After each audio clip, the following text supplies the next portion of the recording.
உடன் முகமலர்ந்து உபசரித்து உண்மை பேசி உப்பில்லா கோளிட்டால் 9 அமுதமாகும் என்பார்கள். அந்த ரீதியிலே நீயும் உனது அண்ணன் தோழி அனைவரும் கொடுத்த வரவேற்பு கண்டு மெத்த மகிழ்ச்சி கேட்டவாறு மங்களகரமாக வாழ்த்துவது என் கடமை என்றால் அன்றந்த செந்தாமரை போன்று நீண்ட இடைவெளிக்கு முன் உன்னுடைய அன்பு முகமாக அன்பு மலராக பார்க்க வேண்டும்.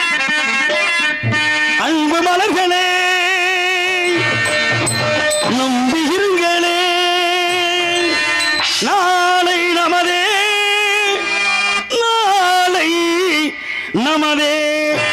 செங்குளம் தாய்வழி வாழ்ந்த தகங்கள் இல்லா ஓர்வழி நின்று நேர்வழி வேண நாளை நமதே காலங்கள்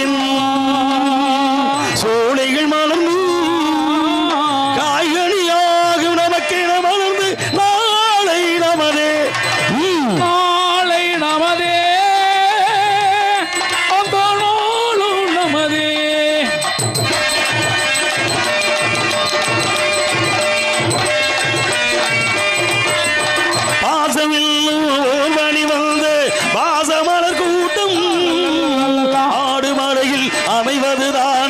வாழ்க்கை பூங்கோட்டும் பாசமில்லி வந்த பாசமல கூட்டும் ஆடு மலையில் அமைவது தானே வாழ்க்கை பூங்கோட்டும்.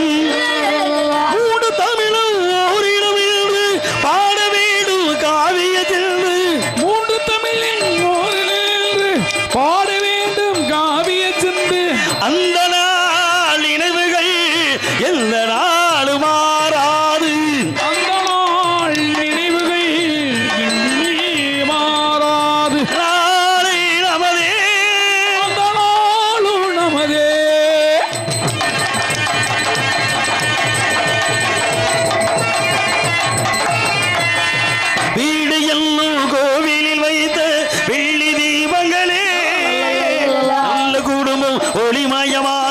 வெளிச்சம் தாருங்களே, வீடு எல்லாம் கோவிலில் வைத்த வெள்ளி தீபங்களே, நல்ல குடும்பம் ஒளிமயமாக வெளிச்சம் தாருங்களே. நாடு வீடு உங்களை நம்பி நாங்கள் தானே அண்ணன் தம்பி, உங்களை நம்பி நாங்கள் தானே அண்ணன் தம்பி, எதையுமே தாங்கிடும் இதயம் நடமாறாது.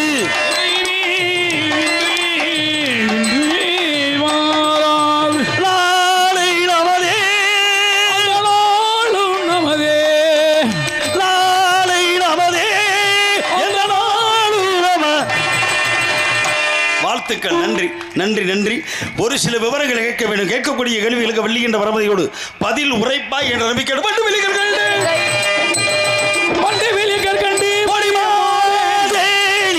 மதுரைக்கும் நாடது சொல்வோதே ஞான நிலை தான் உணர்ந்த சுவாமி எங்கள் நாடு மலை நாடந்தாரில் சுவாமி கதமலை எழுந்த முகமாதே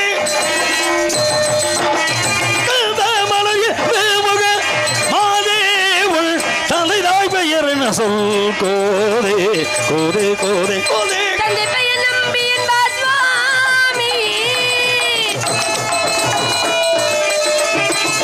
தந்தை பெயர் நம்பி என்பார் சுவாமி, தந்தை பெயர் நம்பி என்பார் சுவாமி சுவாமி சுவாமி சுவாமி தந்தையின் பெயர் நம்பி என்பார் சுவாமி, என் தாயின் பெயர் மோகினியாள் சுவாமி சுவாமி சுவாமி. முறையான பதில். வரமுறை கேட்டவாறு வார்த்தை ஜாலங்கள். உண்மையிலேயே வள்ளி என்பதற்கு ஒரு எடுத்துக்காட்டு இப்படித்தான் இருக்குன்றதுனால. ஆனால் உங்க அண்ணனை பார்க்கும்போது அதை காட்டி எனக்கு சந்தோஷமா இருந்துச்சு. என்ன சந்தோஷம்? சொன்னானே உங்க தங்கச்சியை பார்த்து சூப்பர் பிகர்னு. எப்படி மூளை வளர்ச்சி இல்லாத பையன்? மூளை வளர்ச்சி இல்லாத குழந்தையா? சரி, கூடி சீக்கிரம் ஏர்வாடிக்கு அனுப்பிடுவோம். ஏன்னா கேளுங்கள் தரப்படும், தட்டுங்கள் திறக்கப்படும், தேடுங்கள் கிடைக்கும் என்றார். ஏன்னா உங்களை பார்த்த மாத்திரத்தில் நிறைய கொடுப்பை எவ்வளவு தெரியுது.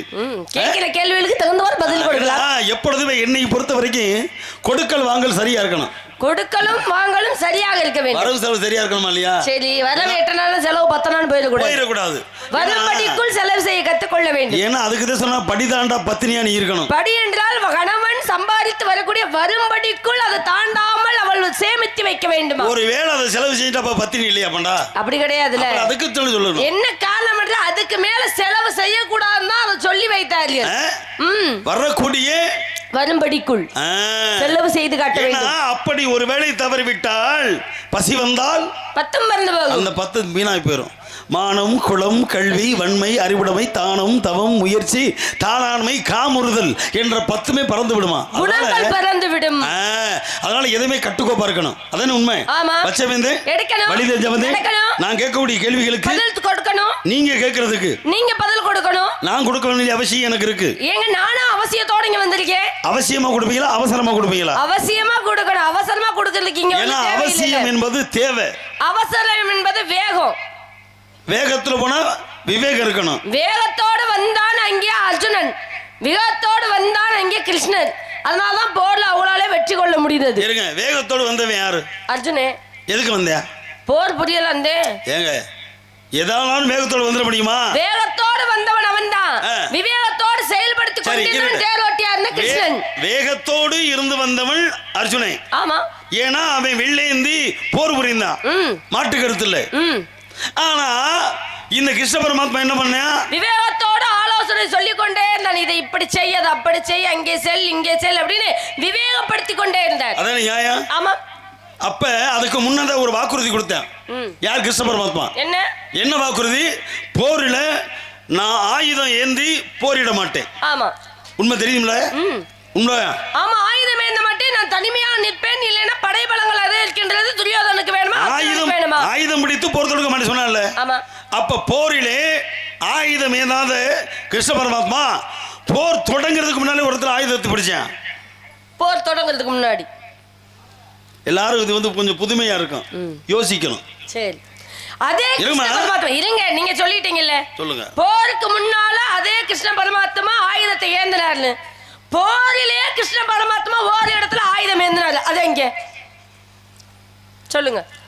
போருக்கு முன்னாடி ஏந்தினதை நான் சொல்றேன். போரிலே ஏந்த மாட்டேன்னு சொன்ன கிருஷ்ணன் ஒரு இடத்துல ஆயுதம் ஏந்தி நின்றார். எங்க? இந்த சக்கரத்தை உருட்ட வேலை எங்கிட்ட உருட்டக்கூடாது. சக்கரத்தை உருட்டுறாத வேலையே புரிஞ்சுக்கிறேன்னு நினைக்கிறேன். நான் புரிஞ்சுக்கிட்டேன். ஒரு பான சோத்துக்கு ஒரு சோறு எப்பதான் சக்கரத்தை போட்டு சுத்துற மாதிரி சுத்தாதேன்னு சொல்லும் பொழுது நீ புரிஞ்சுக்கிறணும் எனக்கு தெரியுமா தெரியாதாண்டு. ஒரு பதில் வருதுன்னா அதில் இந்த பதிலுக்கு உண்டான கருவை சொல்லும் பொழுதே சரி இவருக்கு இந்த விஷயம் தெரிஞ்சிருக்கு அப்படின்னு தெரிஞ்சுக்கிறேன். ஆட்டமும் ஈரட்டில் பயிலாத கல்வியும், மூவட்டில் நடவாத திருமணமும், நாலட்டில் பிறவாத குழந்தையும், ஐயட்டில் தேடாத செல்வமும், ஆறட்டில் சுற்றாத ஸ்தலமும், ஏழட்டில் பண்ணாத தியானமும், எட்டட்டில் பெறாத ஓய்வும் என்று சொன்னார்கள். எல்லோருக்கும் யாருக்கு எந்த எட்டுக்குள்ள நம்மளுடைய வேலைகள் சரியாக இருக்க வேண்டும். போருக்கு முன்னாடியே ஆயுதம் ஏந்தினான் கண்ணன் சொன்னீங்க. போருக்கு முன்னால ஏன் ஆயுதம் ஏந்தணும்? போருக்கு தான் நான் ஆயுதம் ஏந்த மாட்டேன்னு சொன்னாரு. ஆனா போருக்கு முன்னாடி ஏந்தலாம். என்ன காரணம் என்றால் குருட்சேத்திர போர்னா ஒரு இடம் நிர்ணயம் பண்ணணும். இப்போ விளையாட்டு போட்டியே வைக்கிறாங்க, இந்த இடத்துல விளையாட்டு போட்டி வைக்கலாம், மைதானத்தை தயார் பண்ணணும். அதுபோல குருட்சேத்திர போர் நடக்க வேண்டும் என்றால் ஒரு இடத்தை மைதானத்தை தயார் செய்ய வேண்டும் என்று எல்லோர்களுக்கும் அங்கே ஆணையிட்டு மிகப்பெரிய யானைகள் குஞ்சரங்களை வரவழைத்து இருக்கக்கூடிய மரம் செடிகள் எல்லாம் அடிச்சுக்கிட்டு இருக்காங்க. அதை எல்லாம் அடித்து நொறுக்கி அங்கே இடத்த சுத்தம் பண்ணிட்டு இருந்தாங்களாம். அப்ப சுத்தம் பண்ணும் பொழுது பாருங்க, அர்ஜுனனும் கிருஷ்ணனும் இருவருமே எப்படி இடம் இருக்கு, எந்த பக்கம் நின்று போர் செய்தால் நமக்கு சாதகமா இருக்கு அப்படின்னு பார்வையிடுவதற்காக 2 பேரும் போனாங்க. ஸ்மோக் பண்றது யாரு? எங்கிட்ட வருது.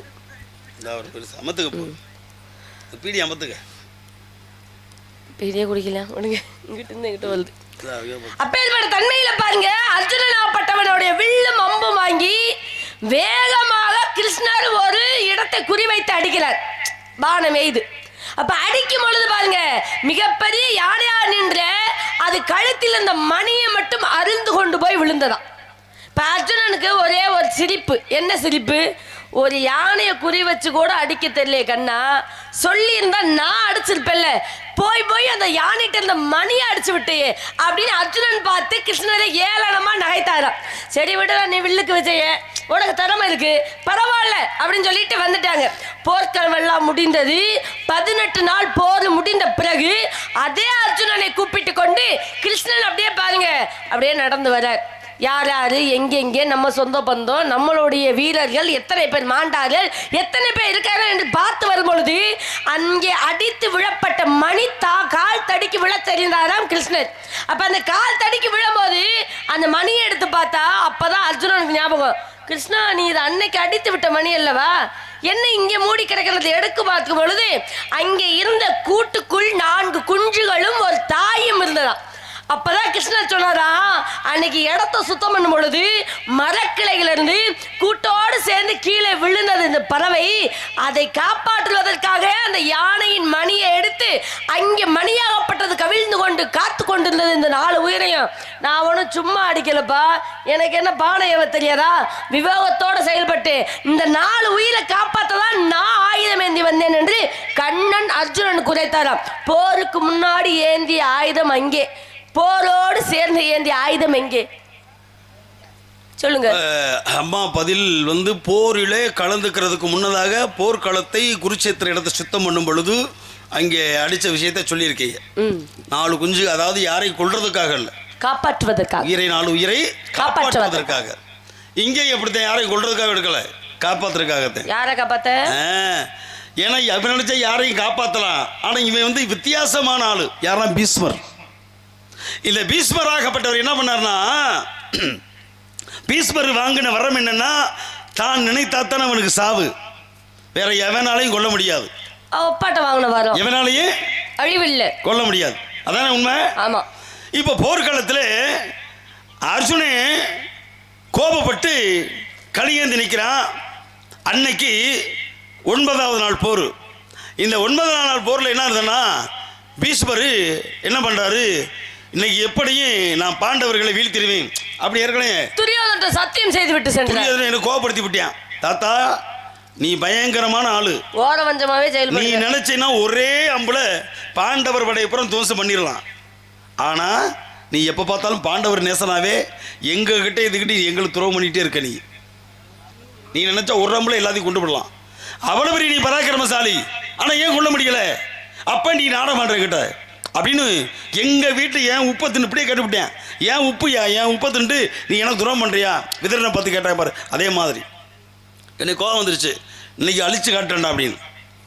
அப்ப சாயங்கால பொழுதுக்கு அழிக்கணும் அப்படின்ற திட்டம் இது எல்லாருக்கும் தெரிஞ்சு வச்சு பிரகடனமாயிருச்சு. கிருஷ்ணன் பார்க்குறேன், ஆத்தாடி பீஸ்மரு உண்மையிலேயே மாபெரும் வீரன், நினைச்சா கொண்டு விடுவேன். அப்ப என்ன செய்யலாம்? இதுல 2 விஷயம் நடந்துச்சு. அப்ப போர்க்களத்துக்கு வந்தாச்சு. போர்க்களத்துக்கு வருவதற்கு முன்னாடி ஒரு நடந்துச்சு. என்ன தெரியுமா? அப்படின்னா இரவு நேரங்களே பாசறையிலே முகாமிட்டு இருக்கிறாங்க. அப்பத்தான் கிருஷ்ணன் என்ன பண்றான், அவன் லீலை. அதுலயும் ஒருவேளை தோத்துட்டா அப்படின்னு மறுநாள் நடந்துச்சு ஆயுதம். அதையும் நான் சொல்றேன், 2 விஷயத்தையும் சொல்லிடுறேன். போர்க்களத்துக்கு முன்னால அந்த இரவு நேரத்தில் கூட்டி போறேன். நடுநிலையிலே போர்க்களத்துக்கு பெண்கள் வரக்கூடாது. பாஞ்சாலியை கூட்டு போறேன் எங்கே, பீஸ்மர் இடத்துக்கு. பீஸ்மர் இரவு நேரத்தில் அந்த அரை வெளிச்சமா வச்சுக்கிட்டு அந்த பக்கம் இது நுழைவாயில், இந்த பக்கம் பின்பக்கமாக திரும்பி யோசிச்சுக்கிட்டு இருக்காரு, நாளைக்கு எப்படி போர் புரியல என்ன விஷயம். இரவு நேரத்தை வந்தாச்சு, கூட்டி வர்றேன் பாஞ்சாலிய. யார்? கிருஷ்ணன். தங்கச்சிக்கு வா உள்ள நுழையணும், முதப்புறம் கழட்டிடு அப்படின்ட்டேன். என்ன இன்னும் முறைக்கிற? கொழு சொல்லாமா? தண்டை காலில் சலகையெல்லாம் இருக்கு இல்லையா, இதை பூரா கழட்டு, சத்தம் கெடுச்சுன்னா காரியம் கெட்டு போயிடும் அப்படின்னு கலட்டி வாங்கி செருப்பு முதல் கொண்டு அத்தனை வாங்கி தன்னுடைய பீதாம்பரத்தை கட்டி தொங்க விட்டுக்கிட்டேன். இப்போ வா என் பின்னால. எந்த சப்தமும் நிசப்தமாக போனவன் அங்கே இருக்கு தெரியுமா, படக்குன்னு காலில் விழிச்சிட்டு ஏற்கனவே சாடியில் சொல்லியிருந்தால நேர போன காலை தொட்டு பீசுமலை தொட்டு கும்பிட்டான். காலை தொட்டு கும்பிட்டோன்னு பார்த்தேன் ஏன்னா பெண்ணுடைய பாதம் பிடிக்க தெரிஞ்சு வச்சு ஏதோ பெண்ணுடைய கை போல தெரியுதேன் தீர்க்க சுமங்கலி பவா அப்படின்னு ஆசீர்வாதம் கொடுத்து போட்டேன். சரி, இங்க தீர்க்க சுமங்கலி பவன் என்ன அங்கே போய் அழிக்கிறது எப்படி முடியும்? இங்க ஆசீர்வாதம் கொடுத்தாச்சு இவளுக்கு, நாளைக்கு பாண்டவர்களை அழிப்பேன்னு சத்தியமும் கொடுத்தாச்சு, எப்படி அழிக்க முடியும்? அப்பதான் பாக்குறேன், அது திரும்பி பார்த்தா பாஞ்சாலி கிருஷ்ணன் பக்கத்துல இருக்கேன். அப்பத்தையும் கிருஷ்ணா உன் வேலையை காட்டிட்டியா, இங்கேயும் வந்து நான் எப்படிதான் நீ நாளைக்கு நான் கொள்றது அப்படின்ற மாதிரி விட்டாச்சு. இருந்தாலும் பீஷ்மனுடைய பலத்தின் மேல நம்பிக்கை இல்லையா? அப்பத்தையும் பார்த்தாச்சு. எடுத்த உடனே என்ன பண்றேன், இந்த பீஷ்மருக்கு வந்து எவன் விட்டாலும் ஜாவு கிடையாது, அவனாலதான் ஜாவு. அப்ப என்ன செய்யலாம் அப்படின்னு என்ன பண்ண தெரியுமா? போர்க்களத்தில் அர்ஜுன் நிற்கும் பொழுது படக்கணி என்ன பண்ண, குதிரையை தேரை நிறுத்தி விட்டு தன்னுடைய ஒரே ஒரு வண்டி சக்கர ஆயுதம் அல்லது அங்கேதான் விஜயம் இருக்கு, ஆயுதம் ஏத மாட்டேன்னு சொல்லி கிருஷ்ணன் சக்கரத்தை எடுக்க முடியாது. போர்க்களத்தில் எத்தனை வண்டிகள் தேர்களுடைய சக்கரம் கிடக்கும் இல்லையா, அந்த சக்கரத்தை ஆயுதமா எடுத்துட்டு ஓடுறான். யாரு? பீஷ்மரை நோக்கி. இவன் தெரிஞ்சுக்கிட்டேன், தர்மம் பார்த்துட்டாங்க. என்னடா கிருஷ்ணன் போர் களத்தில் ஆயுதம் ஏந்த மாட்டேன் சக்கரம் சத்தியம் பண்ணி கொடுத்துருக்கேன், இப்போ இந்த சக்கரத்தை தூக்கிட்டு ஓடுறானே, என்ன விஷயமா இருக்கு? கிட்ட போய் பார்த்த உடனே என்ன பண்ணாங்க, இந்த படை வீரர்கள் பாண்டவர் படை நேசனுக்கு கூட ஓடி போய் கிருஷ்ணா நீ எவ்வளோ பெரிய ஆளு, நீ தான் நடுநிலைமை வந்து நீ தானே இவ்வளவுக்கு உதவி பண்ண, நீயே இப்போ வந்து வார்த்தை மீறலாமா, நீ மீறினா அதர்மம் தளத்து வைக்கிறமே, தர்மம் அழிஞ்சு போயிருமே, தர்மத்தை காக்க வந்தவன் இல்லையா நீ அப்படி போய் எல்லாரும் தாங்கி பிடிச்சி மறைச்சி இறுக்கி அப்படியே பிடிச்சிக்கிட்டாங்க. அப்படியே என்னை விடுங்கடா அப்படின்றான். அதெல்லாம் பீஷ்மர் பார்த்துட்டான், என்ன கண்ணா நடிக்கிறியாடா அப்படின்ட்டான். ஒரே வார்த்தையில் வெக்கப்பட்டு வேதனைப்பட்டுட்டேன் கண்ணே. ஏன் தெரியுமா, நீ போர் எந்த மாட்டேன்னு தெரியும், போரில் ஆயுதம் எந்த சத்தியம் பண்ணி கொடுத்துட்ட, ஆனால் வர்ற மாதிரி வந்து நடிக்கிற மாதிரி காக்கிற மாதிரி காத்துட்டு இல்லையா? அப்பத்தையும் சொன்னேன், உன்னை எவனாலும் போரிலே கொள்ள முடியாதுன்னு எனக்கு தெரியும்டா, இந்த இடத்துல அதை காட்டி மறைப்பதற்காகத்தானே நான் ஆயுதம் எடுத்தேன் அப்படின்னு அங்கே எடுத்தான். யாரு? கிருஷ்ண பரமாத்மா சக்கரத்தை முறிந்து கிடந்த சக்கரத்தை ஆயுதமாக எதற்காக? பீஷ்மரை கொல்லுவதற்காக எடுத்து கடத்திய நாடகம் அது. சரியா? அர்ஜுனனை காப்பாற்ற வேண்டும். அவனுக்காக ஒரு இடத்தில் மட்டும் கிடையாது, இன்னொரு இடத்துல அர்ஜுனனை காப்பாற்ற வேண்டும் என்று அக்னி பிரவேசம் தன்னுடைய மகன் அபிமன்யை கொண்டதற்காக, ஜெயத்ரதனை அழிப்பதற்காக சூரிய பகவானை சக்கராயுதத்தின் மூலமாக மறைத்து வைத்திருந்தான் கண்ண பரமாத்மா. அந்த கண்ண பரமாத்மா பாருங்க, அர்ஜுனன் அக்னி பிரவேசம் செய்து என் மகனை கொன்றவனை கொல்லவில்லை என்றால் சூரியன் அஸ்தமான பிறகு நான் இறப்பேன் என்று அக்னியை சுத்தி வராரு. ஜெயத்ரதன் பாக்குறாரு, இந்த கண்கொள்ளா காட்சியை பார்க்கணும் என்று அர்ஜுனன் இறப்பதை பார்ப்பதற்காக வெளியில் வந்தார்கள். சூரியனை மறைத்து வைத்திருந்த சக்கரத்தை எடுத்து காமித்தான், போடுற பானத்தை என்று சொன்னார். அங்கேயும் அர்ஜுனனை காப்பாற்ற சக்கரத்தை எடுத்துக்கொண்டு ஏந்தி நின்றான் கண்ண பரமாத்மா. சூரியனை நீங்க சொன்ன மாதிரி சூரியனை அங்கே மட்டும் மறைக்கல, ரெண்டு பேத்தையுமே மறைக்க சுத்த விட்டு வேடிக்கை பார்த்தான். யாரு? அமாவாசையிலே எங்கே களப்பள்ளி கொடுத்தால் இவன் போரில் ஜெயிப்பான் அப்படின்னு சகாதேவன் ஜாதகம் பண்ணி கொடுத்துட்டான். நாள் குறிச்சு கொடுத்துட்டான். இப்ப அமாவாசை என்னைக்கு? சூரியனும் சந்திரனும் ஒரே நேர்கோட்டில் சந்திக்கும் பொழுது அமாவாசை. அமாவாசை வருவதற்கு முன்னா சதுர்த்தி நாளிலே இவன் போய் என்ன பண்ண, தர்ப்பணம் கொடுத்து கொண்டிருந்தான். யமுனை ஆற்றங்கரையிலே தர்ப்பணம் பண்ண ஆரம்பிச்சிட்டான். அப்படி தர்ப்பணம் பண்ணும் பொழுது சூரியனும் பார்க்கிறேன், சந்திரனும் பார்க்கிறேன், நாளைக்கு தானே நாம் இருவரும் ஒரு நேர்கோட்டில் சந்திப்போம், இன்றே கண்ணன் அங்கே தர்ப்பணம் கொடுக்கிறார். சந்திக்க முடியாது, நாளைக்கு நீ சந்தி செங்கோலாம் முதல் இங்க பிரச்சனை இங்கே சொல்றேன் கதையில. எங்களுக்கு கதை தெரியாதோ? எங்களுக்கு கதை தெரியாதோ? இருந்தாலும் சொல்லிக்கிறோம், எடுத்து கொடுக்குறேன். ஏன் நீங்க என்ன எடுத்து கொடுக்குறீங்க? இல்ல மனச்சாண்டையிலே அங்க 2 பேரும் தானே வந்தாங்க. அப்ப தர்ப்பணம் பண்ணிக்கிட்டு இருக்கிறத பார்த்தேன் சூரியன் சந்திரன், நீங்க வாயா என்னையா நாளைக்கு தானே நம்ம 2 பேரும் ஏன்னா இறந்த கிருஷ்ணன் வந்து இன்னைக்கு தர்ப்பணம் பண்ணிக்கிட்டு இருக்கானே, வா நேரடியா போய் கேட்போம். ஆமா, தர்ப்பணம் கொடுக்கறதுக்கு இறந்தவர்களுக்கு தானே. போர்க்களத்துல இன்னி ஆரம்பிக்கவில்லை, இப்பவே தர்ப்பணம் கொடுக்கறதுனா எதற்காக? ஏமா ஏன் அதுக்கு முன்னால பார்த்தா யாதவ கூட படைக்கு நிறைய அவனை அழிஞ்சிச்சு இல்லையா, அது கூட கொடுக்கலாம்ல, அது அவனுக்கு பெருசு இல்லை. இவனுக்கு தேவை நாள். எந்த நாள்? இன்னைக்கு சதுர்த்தி தானே, இந்த திசையை எப்படி கொடுக்க முடியும்? வா நேரடியா போய் கேட்போம். ஏப்பா என்ன கிருஷ்ணா, அமாவாசைக்கு தான் திதி கொடுப்பாங்க, தர்ப்பணம் பண்ணணும், நீ இன்னைக்கு பண்ணிக்கிட்டு இருக்கீங்க. ஆமாம், இன்னைக்கு தானே அமாவாசை. என்ன எப்படியா? நாளைக்கு தானேயா சூரியனும் சந்திரனும் ஒன்று கூடுவோம் நாங்கள் 2 பேரும். இன்னைக்கு எப்படியா? இப்போ நீங்கள் 2 பேர் யார்? 2 பேரும் சேர்ந்து தானே வந்திருக்கீங்க அப்படின்னு முடிச்சு விட்டேன். இதுதான் கிருஷ்ணன். நீ நானும் பார்த்தா வேலை, கிருஷ்ணன் பார்த்தா லீலை. அதனால அவனவன் வேலையை அவங்க பார்க்கணும். நாடு எந்த நாடு? நிலமோ, குறிஞ்சி, ஊரு, சிற்றூர், தலைநகரம், வேட்பாடி, தந்தை பெயர், நம்பி, தாய் பெயர், நங்கை, உனது பெயர், வள்ளி, உடன் பிறந்தோர், 7 பேர், வந்திருப்பது, காவல், என்ன காவல்? திணைக்கு என்ன திணை? கர்ணனை செந்தனை. செந்தனை யாருக்கு? கர்ணனை யாருக்கு? செந்தனை எங்களது செந்தூர் வடிவேலனுக்கும் கர்ணனை எங்கள் உணவிற்கும். கையில் உள்ளது கவன் அமைத்திருப்பது பரன் அடைந்திருப்பது பருவம் பருவம் என்பது சித்திரம் பாதுகாக்க வேண்டியது. மிகவும் பத்திரம் வருவது ஒரு முறை சாஸ்திரம் வருவதை தவறவிட்டால் உபத்திரம். இந்த உபத்திரவத்துக்கு நீ ஆளாகாமல் உபத்திரம் இல்லாமல் எப்படி சாமி வாழ முடியும்? அதேபடி எப்படியா இருந்தாலும் உபத்திரம் வந்துதான் கஷ்டப்பட்டுதான் ஆகணும். கஷ்டப்படாத எது நிலைக்கவே நிலைக்காது. எது நிரந்தரமும் ஆகாது. அது எனக்கு தெரியும். சரி. இருந்தாலும் வாழ்க்கையே கஷ்டமாயிடக்கூடாதுல்ல. அப்படி கிடையாது. வாழ்க்கையில கஷ்டப்படலாம். இன்பமும் துன்பமும் இரண்டரை கலந்ததுதானே வாழ்க்கை. வாழ்க்கையில கஷ்டப்படலாமா? கஷ்டமே வாழ்க்கையா இருக்கக்கூடாதுல்ல. அப்படியே கஷ்டப்பட்டு வாழ்ந்தாதான் பின்னாடி வாழலாம். அதனால உன்னுடைய வாழ்க்கை மேலோட்டமா இருக்கணும்ன்றதுக்காக உனக்கு அழகான ஒரு மாப்பிள்ளை. ஆமா. யாரு? எனக்கு மாப்பிள்ளைன்றியா? ஓ, அழகான மாப்பிள்ளைல யாரு? மாப்பிள்ளை யாரு? நான் பார்த்துட்டு வந்திருக்கேமா. ஏன் அவசரப்படுற? ஏன் அவசரப்படுற? பயந்துட்டேன். ஏன் பயப்படுற? அழகான மாப்பிள்ளைன்னு சொல்லிட்டு அப்புறம் நான் தேண்டிங்களா? உங்களை பார்த்தா பேர் அழகா இருக்கே, அதனால பயந்துட்டேன். இதுக்கு இது போதும். சுவாமி, அழகான மாப்பிள்ளைன்னு சொன்னீங்கல்ல, படிச்சிருப்பாரா? என்ன படிச்சிருப்பாருன்னா உலகத்துக்கு அப்பனுக்கு பாடஞ்சு வசதி வாய்ப்பா இருப்பாரா? நிறைய வசதி இருக்கு. சொந்த வீடு ஏகப்பட்ட வீடு இருக்கு. அரசாங்க உத்தியோகம். அரசாங்கமே வந்தேன். குடிக்காத ஆளா இருக்கணும்.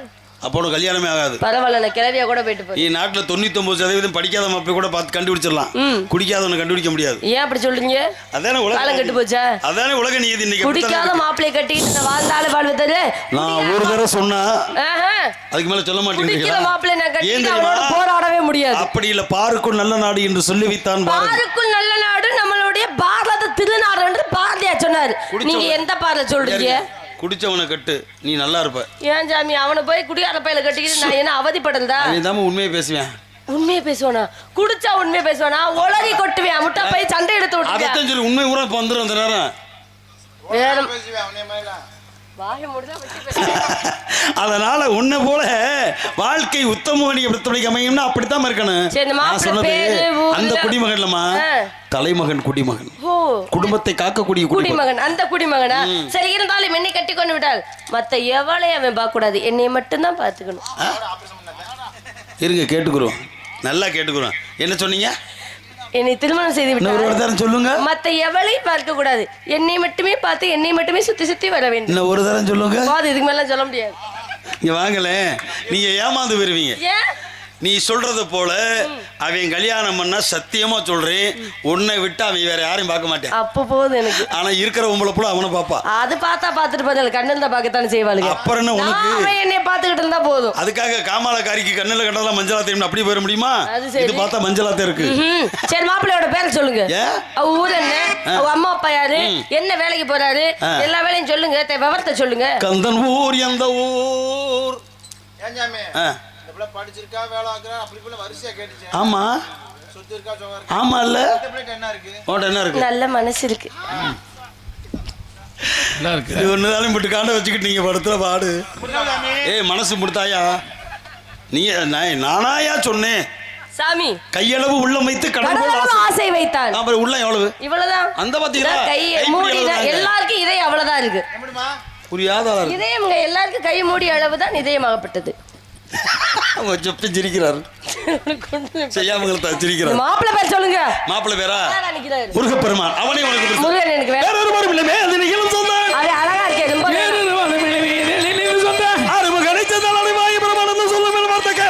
ரொம்ப பேரழகா இருக்கேன். இந்த முருகன் எனக்கு வேண்டாம். அதுக்கு நம்ம ஊர்ல ஒரு நல்ல மாப்பிள்ளை. இந்த முருகன் இல்லாம மறுப்பே சொல்லாம இந்த முருகன் இல்லாம அந்த காட்டுக்குள்ள வண்டு முருகன் வருமே உனக்கு? எனக்கு அந்த முருகனும் வேணாம். கந்தன் முருகன் வேலன் அவர் ஏற்கனவே கல்யாணம் ஆயிடுச்சு. அவர் எதுக்கு அதை பார்த்துட்டு வந்தீங்க? பொய்யான தவ வேலை புனைந்து வந்தவரே, வந்தவரே பூமியில் கோசக புகழும் என் அறதரை கைவரிசை செல்லாது போ.